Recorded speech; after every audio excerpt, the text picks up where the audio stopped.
declare, revenge is a dish best served cold, like snow. Federal Hocking's coming!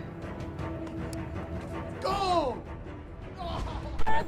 Morgan Bentley! See, we gotta get them to settle this. We gotta get episode 4 started. Guys, stop! It's time to start episode 4.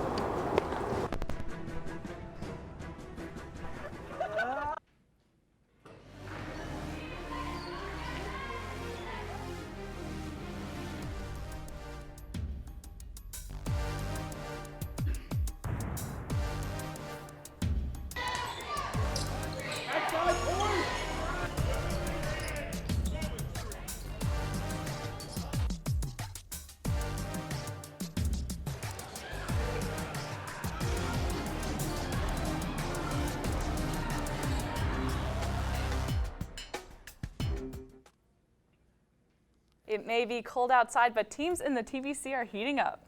How did I know you were going to say something like that? Okay, I know that was pretty predictable, but I thought it was the best way to intro our TVC standings. Let's start with the boys in the Ohio. I agree. No use wasting time. Let's go ahead and jump right in it. Athens moves back up just one game over the Alexander Spartans. A little shake up there. The Meigs Marauders still popping in Pomeroy as always. They come in third in the conference. Vinton County and Wellston come out at 4 and 5. And following them in the 6th and 7th spots are River Valley and NY with its first conference victory. Now let's see about the girls over in the Ohio. The Vinton County Lady Vikings remain the dominant force in the conference. The Lady Buckeyes right behind them in the 2nd spot with Alexander just a game behind to round out the 3rd spot. River Valley and Meigs looking similar to previous weeks in 4th and 5th. And last but not least, we have Athens and Wellston to round out the conference standings. Now let's switch it up and move over to the Hocking Conference. There's been plenty of drama out there this week.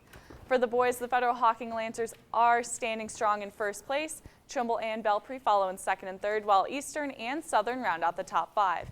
And South Gallia and Waterford a little stagnant in the standings with the 6th and 7th spots. And lastly, Miller and Wahama finish the standings for the boys in the Hocking. And finally, the ladies in the Hocking, the Trimble Lady Tomcats secure an outright Hocking crown, so they're locked in that top spot. Behind them in 2nd and 3rd spots are Belpre and Waterford. No change in 4, 5, or 6, as it remains Fedhawk, Miller, and Eastern. Finally, we have Wahama and South Gallia and Southern to end the standings and our weekly TVC update. This season has been a roller coaster for the Trimble Tomcats and the Federal Hocking Lancers. And joining me are lead reporters Alex Porter and Zach Paquette to discuss what this past season has been like. Sam, this season has had its ups and downs for Federal Hocking, and I am ready to debate it with this guy. Alex, don't get too ahead of yourself now. Can we at least recap this game from Friday night?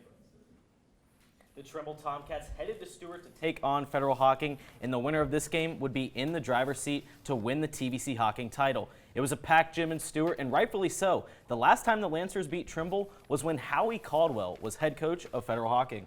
The Lancers came out with a fast start in the first half after leading by as much as 16 points. Colin Jarvis and Brad Russell led the offensive charge for the Lancers, but let's be honest, it was an entire team effort. It was all Lancers in the first half, but in the second, the beast that is the Trimble Tomcats was unleashed. For as much as the Tomcats were down, they came all the way back thanks to 18 points each from Cam Kittle and Blake Guffey. As the Tomcats surged back, the Lancers maintained their lead thanks to senior Brad Russell, who had 26 points and 12 rebounds. Hey, T, if you're listening, he could be a good candidate for Hero of the Week. Regardless of how well each team played, the game came down to the wire. And it was the Lancers who won 69-67 and are sitting atop the TVC Hocking standings. Well, boys, this game raises the question of which team will make a deeper run in the postseason.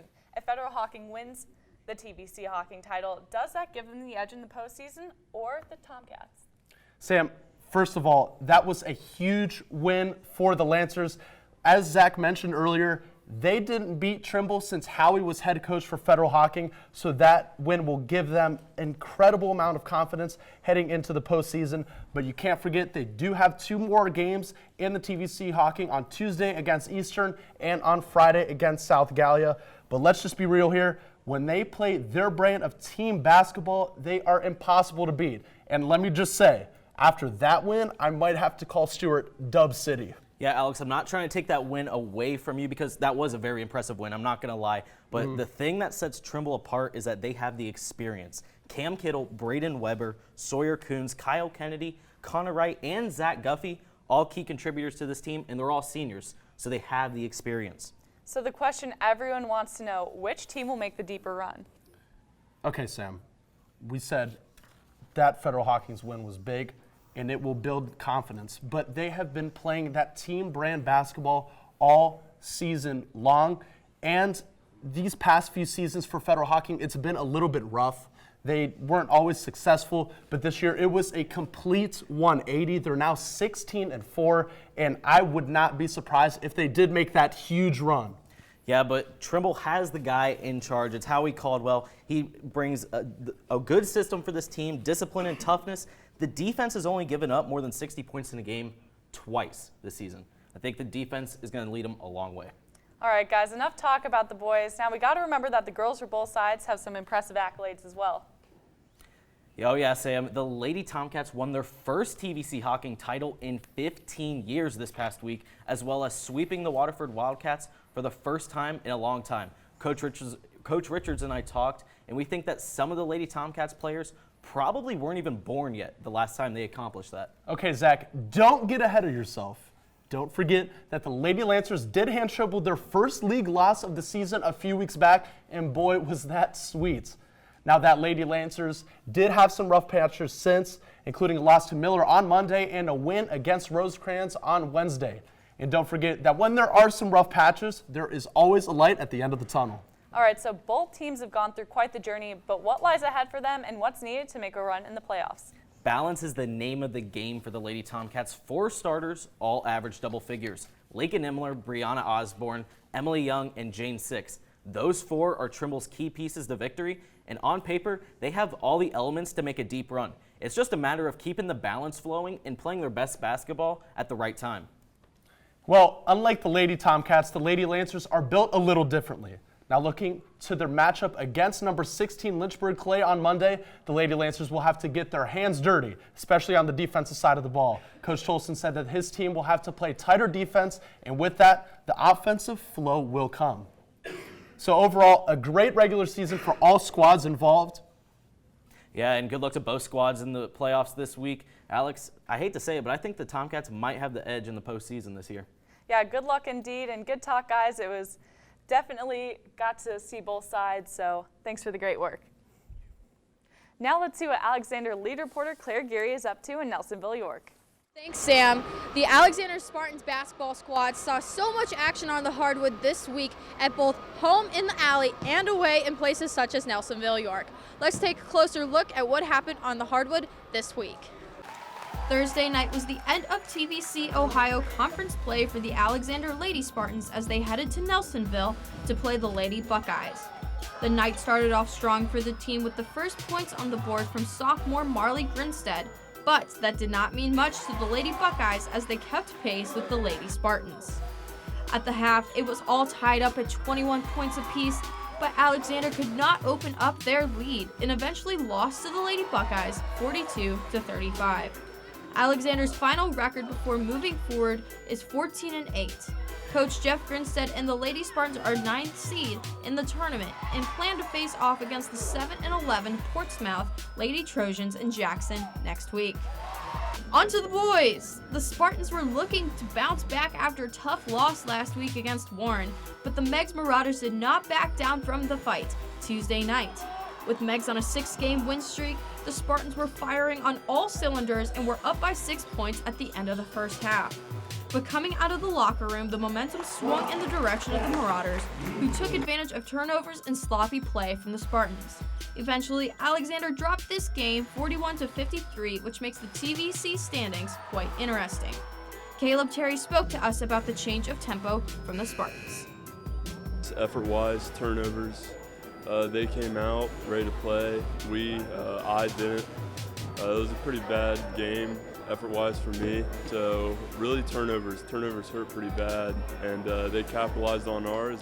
Claire, thanks for the great work. Be on the lookout to see where Alexander stacks up for the tournament placements. And after a tough loss to Meigs last week, Athens rebounded nicely as we saw in the TVC standings. They're at the top of the TVC Ohio. Joey Medora was out in the plains to see a pivotal matchup Tuesday between the Bulldogs and the Vinton County Vikings. Yeah, well, the door was left open for Athens when Meigs was able to knock off Alexander on Tuesday. And the Bulldogs kicked that door wide open and knocked off VC 72-63. We heard a lot about the Bradens for the Bulldogs last week. What was their impact in this game? If I'm being honest, Sam, you'd be hard-pressed to find a better duo in our coverage this year than these two. Both Whitings and Markings dropped 23 in the victory, which seems to be the trend for these guys lately. Mickey Kozar made a point to shout these guys out after the game, saying they put on a show tonight. Really exciting to watch these two when they really get going. Now, obviously, Athens pulled out the victory, but clearly VC played them tough.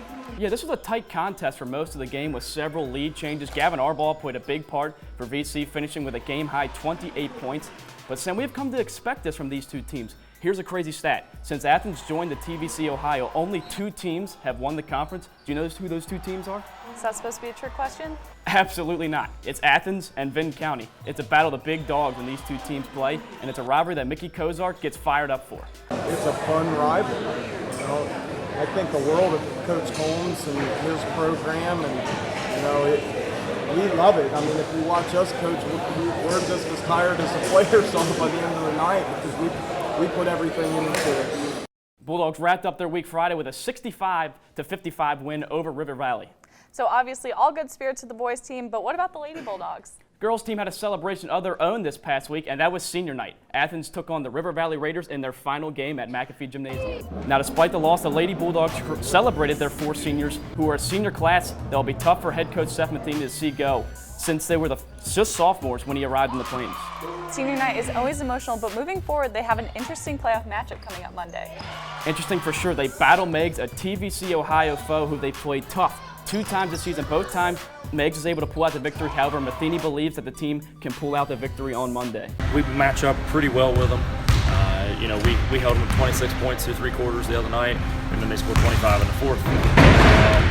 And we kind of let that one get away from us. But there's honestly a lot of the stuff against them comes down to fun on the basketball.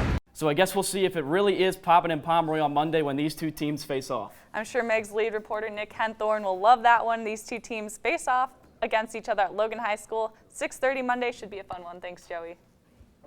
Well, ladies and gentlemen, playoffs are just around the corner, and I know you're going to want to keep up with your squad. Can't make it to a game? Need the scoop on what you missed out? Have no fear. Our reporters have got you covered, and all of our written content can be found on woub.org/heroes. We're giving you some of the best written coverage in the region with all your TVC teams. Stay up to date on who's in, who's out, and what's next. That's on woub.org/heroes. After knocking off the top team in the TVC Ohio last Friday, Meigs came into the week on a tear. Meigs reporter Trent Holland is here to witness the Marauders extend their winning streak to 6 games. Team Meigs may have got off to a bit of a shaky start this season, but they've hit their stride at the right time.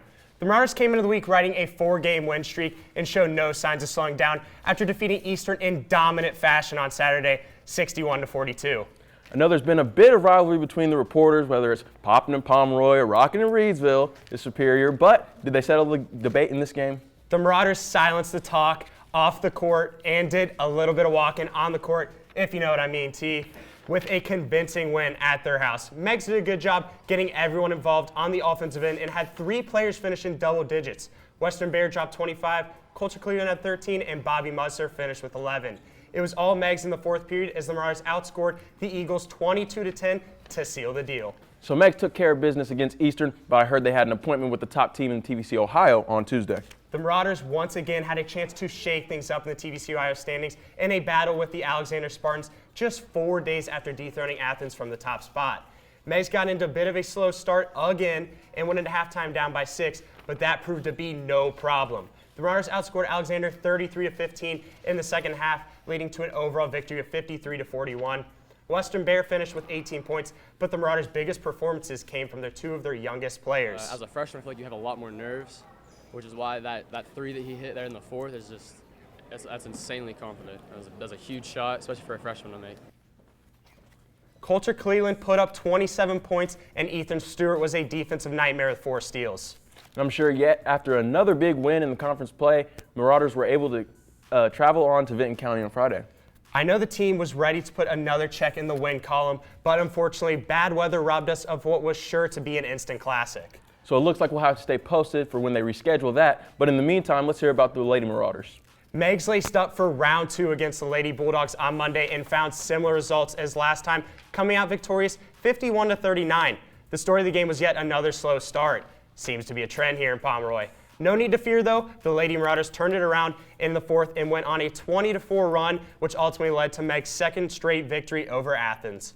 It looks like Meigs has the upper hand on Athens on the boys' side and the girls' side, but we'll have to see how the rest of the season goes. How about their matchup against Morgan on Wednesday? Meigs had a bittersweet end of the regular season, finishing with a loss to Morgan. But on the bright side, the Marauders get to run it back with Athens for the third time in the playoffs.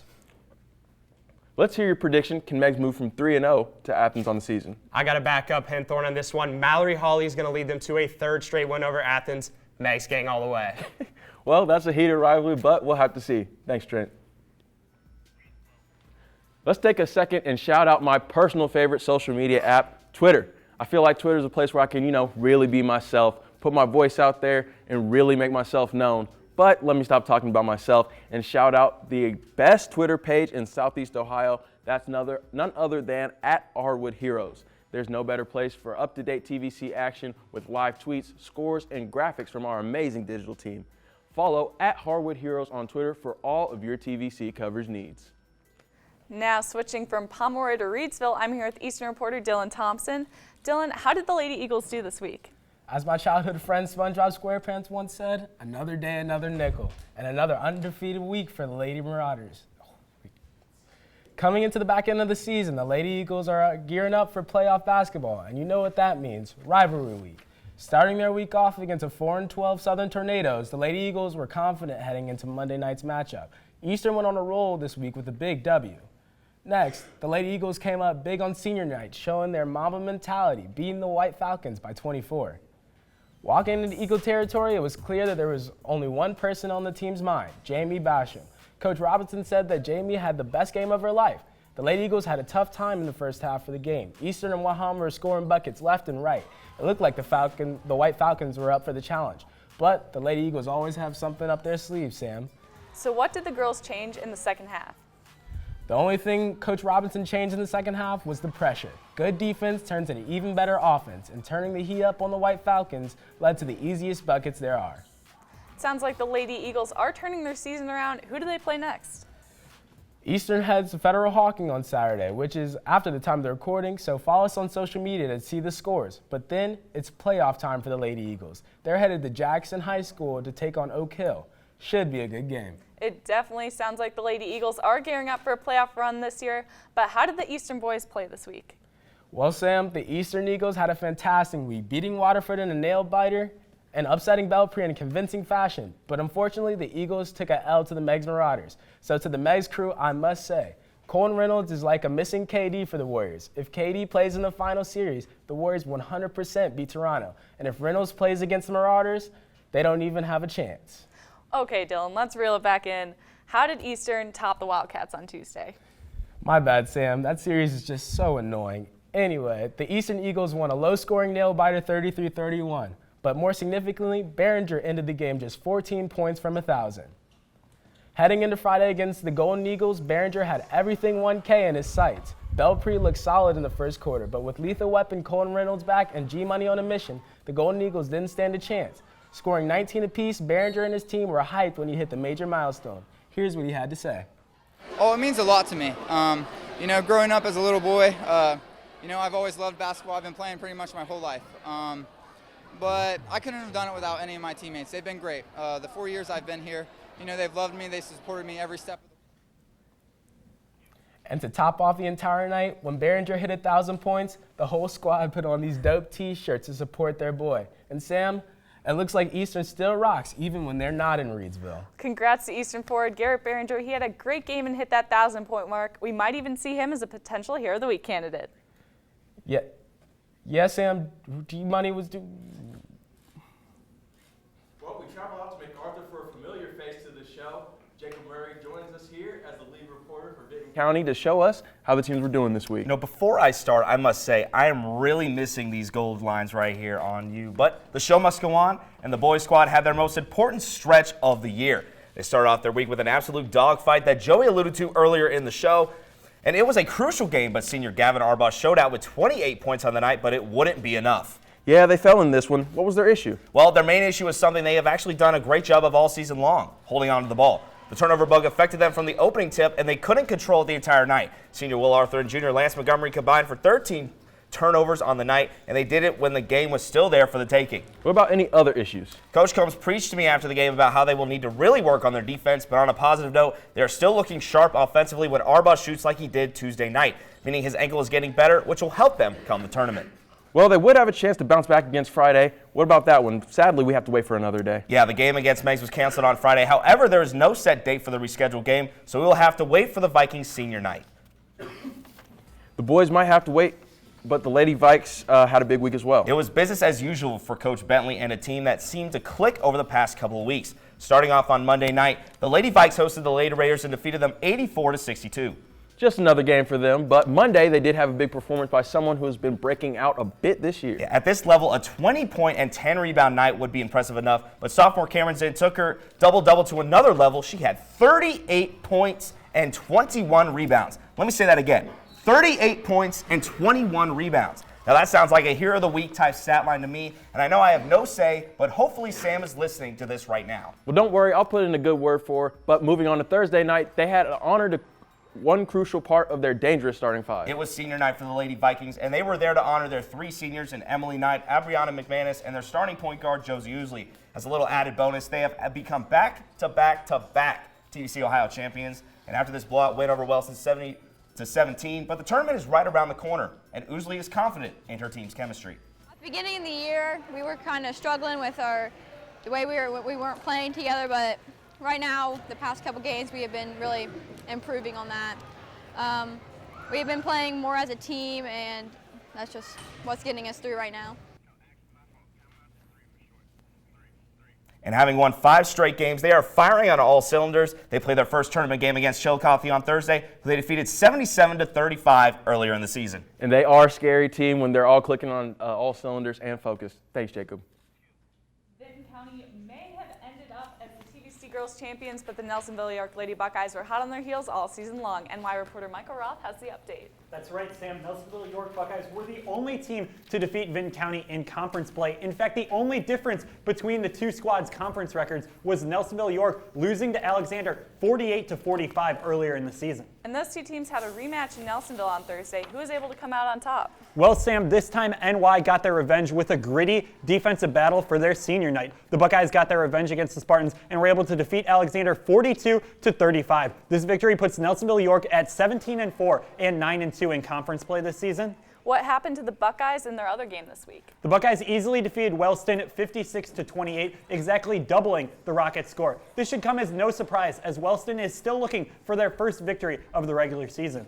So it sounds like the Buckeyes have had a great regular season, but we know everyone plays to win those games in the playoffs. College basketball might have March Madness, but the Nelsonville-York Buckeyes will be hoping to catch some February frenzy as the Buckeyes earned the 6th seed in the Division III Southeast Ohio District. The Buckeyes play the 27 seed Rock Hill in the first round at Jackson High School on February 13th. If the Buckeyes win that game, they would advance to face off against the winner of South Point and Huntington. That second round contest would be played on February 15th at the same spot, Jackson High School, with a spot in the district playoffs on the line for the Buckeyes. Well, it seems like the Lady Buckeyes will be looking to make a deep run in the playoffs, but it's been a tougher time for the boys this season. That's right, Sam. The Buckeyes won their first conference game of the entire season as NY took down Wellston by a final score of 53-39. The Buckeyes then tried to carry their momentum over to their senior night on Friday, but the Alexander Spartans had other plans for the Buckeyes. Nelsonville-York was held to just 15 first-half points and weren't able to create very many scoring chances as the size of Alexander gave Nelsonville-York issues.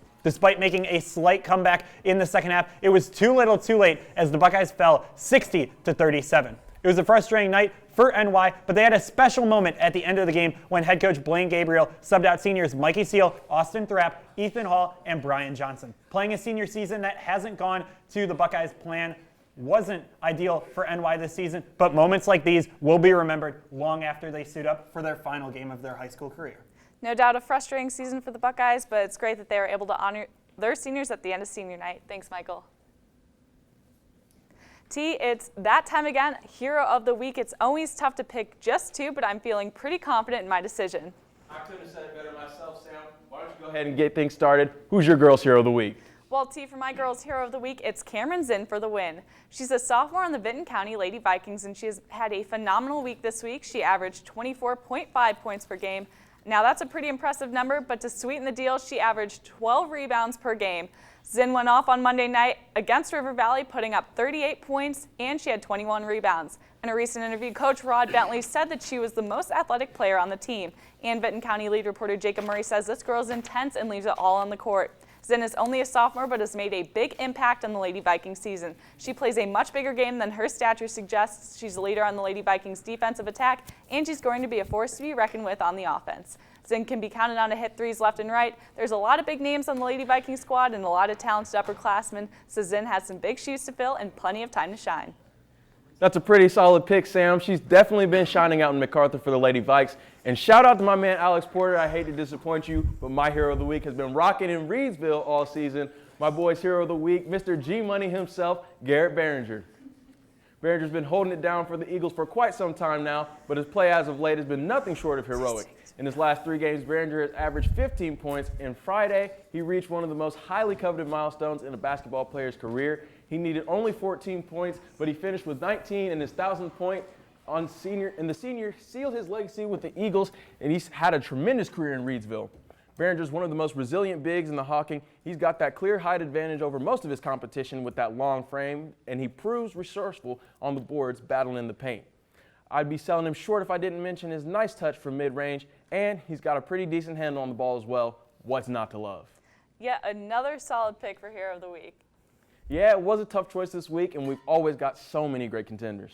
T, we're halfway there. We're looking good now, and nothing's going to get in the way. Sam, are you really going to quote Big Time Rush? Well, yeah, we've got 4 episodes down and 4 to go. Well, good point. Can't believe we're already halfway through the season. Exactly. And as always, I'm your host, Sam Wiesnath, alongside my outstanding co-host, T. Willis, and we're reminding you to be heroic.